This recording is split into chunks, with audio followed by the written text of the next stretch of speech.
Good morning, fifth graders. Let's take a look at Thursday's SWYK.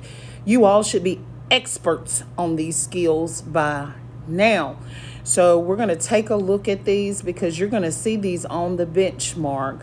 And I'm hoping that you feel confident about each of these skills. If not, make sure that you're taking a look at those IXL skills that'll help make sure you are those true experts when seeing and solving these skills. Our first skill here is adding mixed numbers. And when we look at these mixed numbers, we cannot add or subtract mixed numbers unless we have a common denominator.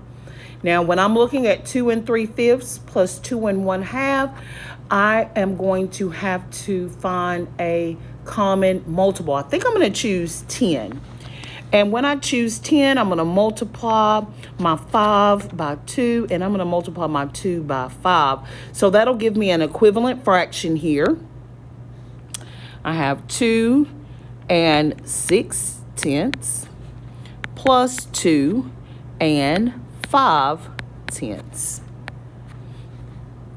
Gives me a final answer here of 4 11/10. I see that 11/10 is an improper fraction, so I'm going to do some regrouping here, which will give me a final answer of 5 1/10.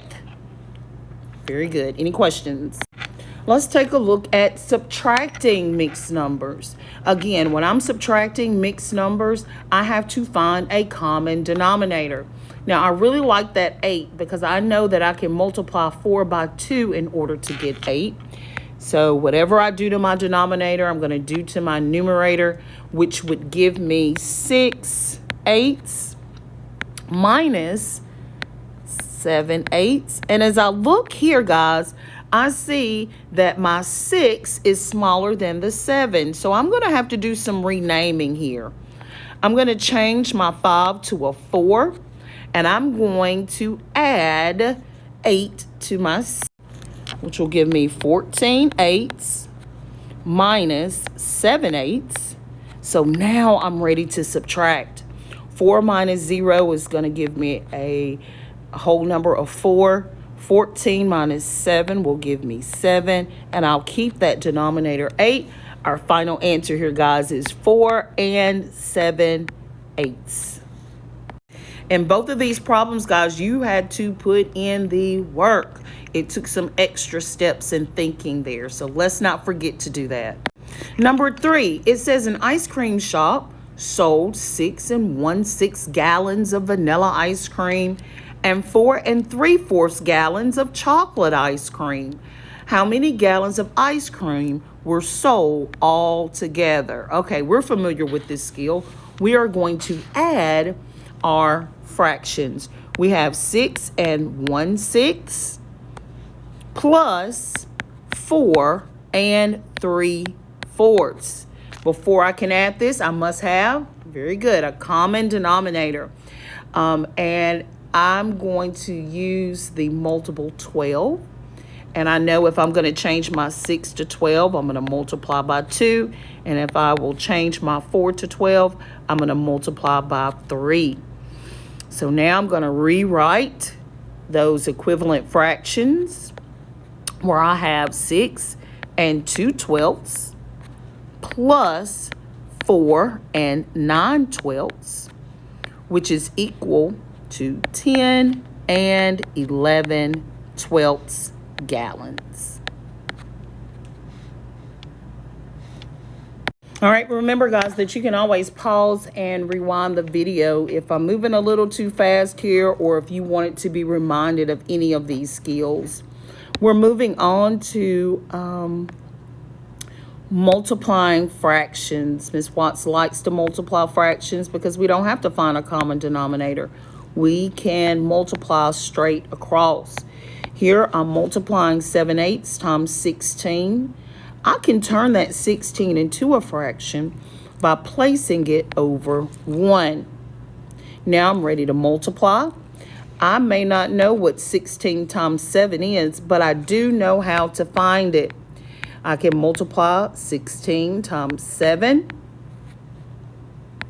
which will give me 112 over 8. Okay, I do want to divide here in order to turn this into a mixed number or a whole number. I know that 8 cannot go into 1. It can go into an 11 one time. 11 minus 8 give me 3. When I bring down that 2, I know that 8 will go into 8 will go into 32. The 8 will go into 32 4 times. 4 times 8 is 32. So my answer here will be 14.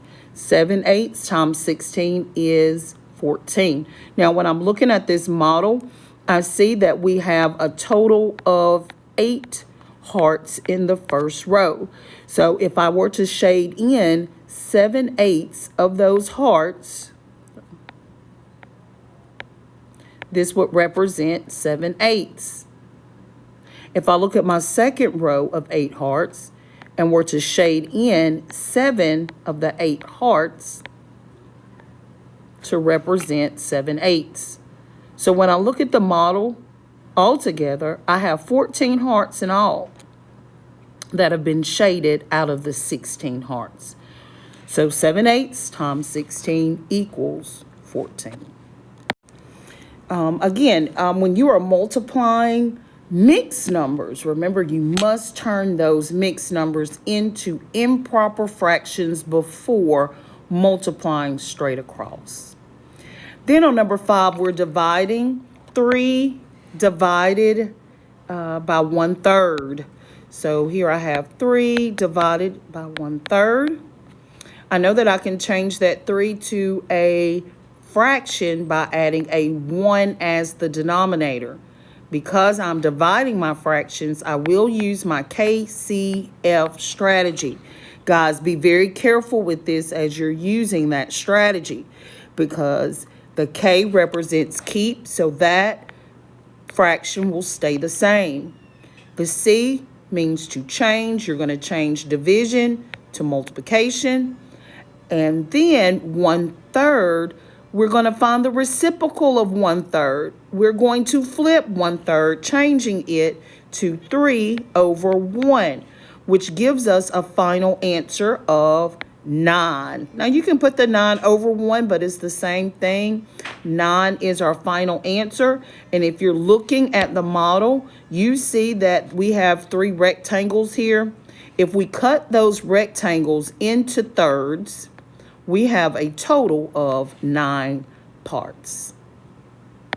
Our last one here, where we're comparing our decimals, and I'm going to use this chart here to fill in 74 and 3/1000. I'm going to start here with that 3/1000 and fill in my spaces. Then I have 74 and 300,000. Again, I'm going to start here, fill in my spaces. This is one that you all should definitely get correct, especially if you're lining up those place values like we've been talking about since the beginning of the year. If we look at our tens place, we see that that's equal. Our ones place is in front of the decimal. That's equal. Our tenths place behind the decimal is different here. We have a 0 and a 3, but we know that this 3 is greater than the 0. So we know that our answer is 74 and 300,000 is greater than 74 and 3,000. Great job today, guys. Please continue to practice using iExcel and iReady. Happy learning today, guys. Bye-bye.